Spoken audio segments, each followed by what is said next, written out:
Shalom sahabat-sahabat yang dikasihi Tuhan Yesus Kristus. Selamat pagi, selamat berjumpa lagi dalam doa pagi dan renungan pagi bijaksana channel. Pertama-tama, mari kita berdoa mengucap syukur untuk pagi hari yang indah ini. Mari kita berdoa. Ya Allah Bapa kami yang bertahta di dalam kerajaan sorga, puji syukur kami panjatkan kehadirat-Mu atas segala kasih karunia-Mu yang besar bagi kami.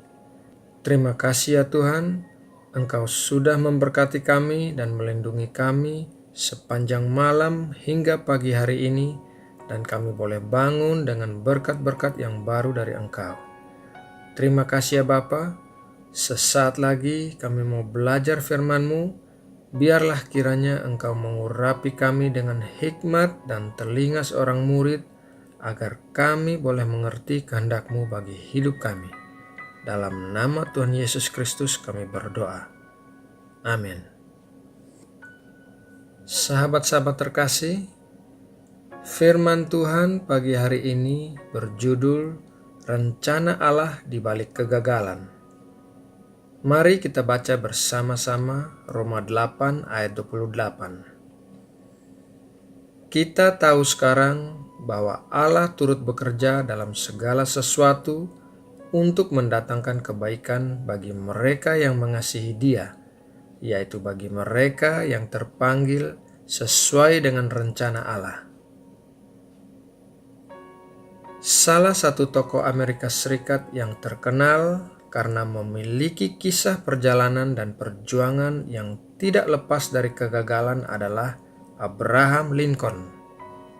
Dalam kisah perjuangannya, Abraham Lincoln mengalami kegagalan demi kegagalan, mulai dari usahanya yang bangkrut, gagal menjadi anggota Kongres, gagal menjadi anggota Senat, bahkan tahun 1856 ia gagal menjadi wakil presiden Amerika Serikat.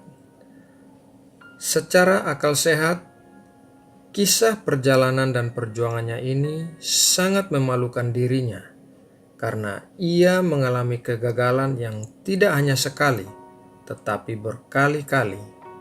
Namun Abraham Lincoln tidak pernah malu, tidak pernah putus asa, tidak berhenti dan meratapi kegagalan yang ia alami. Ia terus berjuang dan belajar dari kegagalan, sehingga tahun 1860 akhirnya ia menjadi presiden Amerika yang ke-16. Mungkin kita tidak memiliki kisah perjuangan dan perjalanan seperti Abraham Lincoln, tapi dari kisah tersebut dapat kita ambil kesimpulan bahwa meskipun perjalanan dan perjuangan kita berbeda dengannya, kita harus mengakui bahwa kita pernah mengalami kegagalan demi kegagalan dalam hidup ini. Mungkin kita pernah mengalami kegagalan usaha, gagal membina keluarga, gagal dalam pekerjaan, atau bahkan gagal dalam pelayanan. Namun seringkali manusia, termaksud orang percaya, mengalami stagnasi dan tidak mau berjuang untuk bangkit dari kegagalan yang dialami. Mereka hanya bisa meratapi kegagalannya, menyalahkan orang lain, bahkan menyalahkan Tuhan. Alkitab dengan jelas mengatakan bahwa kita tahu sekarang bahwa Allah turut bekerja dalam segala sesuatu untuk mendatangkan kebaikan bagi mereka yang mengasihi Dia, yaitu bagi mereka yang terpanggil sesuai dengan rencana Allah. Namun kenyataannya, tidak sedikit orang percaya yang mengenal rencana Allah dalam setiap kegagalan yang mereka alami. Untuk itu, mari kita belajar dari beberapa kebenaran firman Tuhan agar kita mengetahui rencana Allah dalam kehidupan kita. Beberapa kebenaran firman Tuhan yang perlu kita ketahui antara lain, yang pertama, tidak ada sesuatu pun yang terjadi dalam hidup ini tanpa seizin Tuhan. Allah adalah pencipta alam semesta beserta isinya.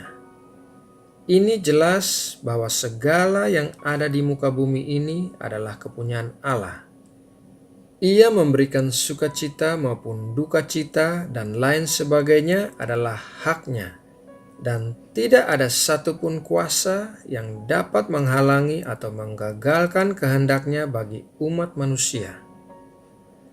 Kebenaran firman Tuhan yang kedua adalah memiliki pemikiran positif atau positive thinking.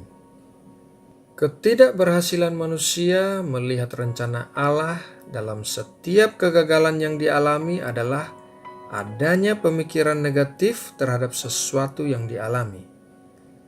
Mereka melihat kegagalan sebagai akhir dari perjuangan, sehingga tidak sedikit manusia, bahkan orang percaya, mengambil jalan pintas dalam mengakhiri perjuangannya.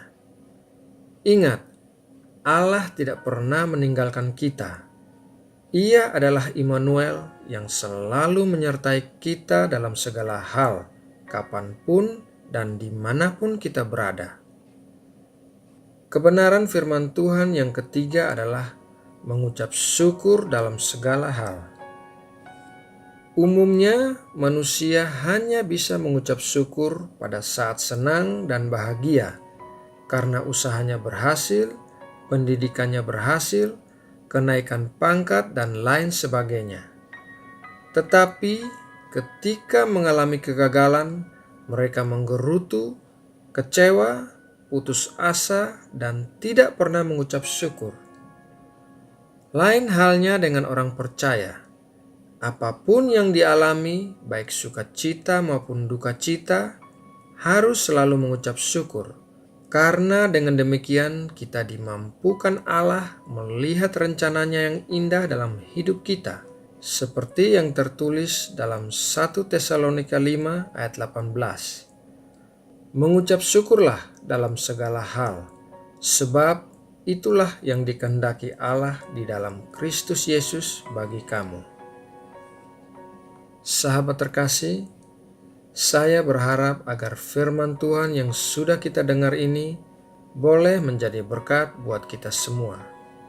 Ingatlah selalu akan firman ini, bahwa ada rencana Allah di balik kegagalan yang kita alami. Mari kita berdoa untuk menutup renungan pagi hari ini. Bapa yang kami sembah dalam nama Tuhan Yesus Kristus, kami bersyukur buat pagi yang indah yang telah Engkau berikan bagi kami. Lewat firman Tuhan hari ini, kami boleh belajar bahwa di balik kegagalan-kegagalan kami, ada rencana-Mu yang indah buat kami anak-anak-Mu. Kami belajar untuk memiliki pikiran yang positif dan selalu mengucap syukur dalam segala hal, karena tidak ada sesuatu pun yang terjadi dalam hidup ini tanpa seizin Engkau ya Tuhan. Terima kasih untuk firman-Mu. Hari ini kami akan memulai aktivitas kami sehari-hari. Kiranya Tuhan memberkati kehidupan kami sepanjang hari ini. Berkatilah keluarga kami, berkati studi kami, berkati pekerjaan kami, berkati pelayanan kami, sehingga dimanapun Engkau mengutus kami boleh berbuah-buah dan memuliakan nama-Mu. Tuntun kami ya Bapa, agar kami tetap berjalan dalam jalan kebenaran-Mu. Lindungi kami dan jauhkan kami dari segala sesuatu yang jahat yang bisa mencelakai kami. Berkatilah bangsa dan negara kami ya Bapa. Damai sejahtera-Mu memenuhi bumi Indonesia tercinta. Terima kasih Bapa. Dalam nama Tuhan Yesus Kristus kami berdoa. Amin.